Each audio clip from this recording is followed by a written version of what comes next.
তো কত কিলোমিটার গাড়ি ঘুরতে পারে তোমরা এখনই কমেন্ট করো, ঠিক আছে? আমাদের আজকের জার্নি স্টার্ট হলো। আর ভিউটা কেমন আসছে গোপ্রোতে একটু সেটাও কমেন্টে জানাও, ঠিক আছে? গোপ্রোটা ভেবেছিলাম বেচে দেবো, কিন্তু না, কাজে লেগে গেল আজকে আমার।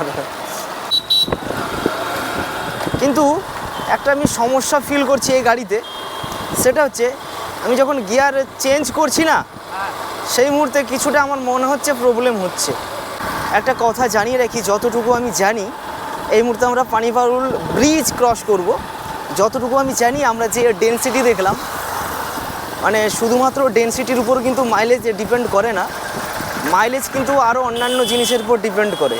এবার গাড়িতে যদি মোবিল না থাকে, ইঞ্জিন যদি ভালো না থাকে, কিংবা আমি রাস্তায় বারবার যদি ব্রেক করি কিংবা ক্লাস চেঞ্জ করি আর স্পিড যদি আপ ডাউন হয়, সেক্ষেত্রে কিন্তু মাইলেজ কম বেশি হতেই পারে।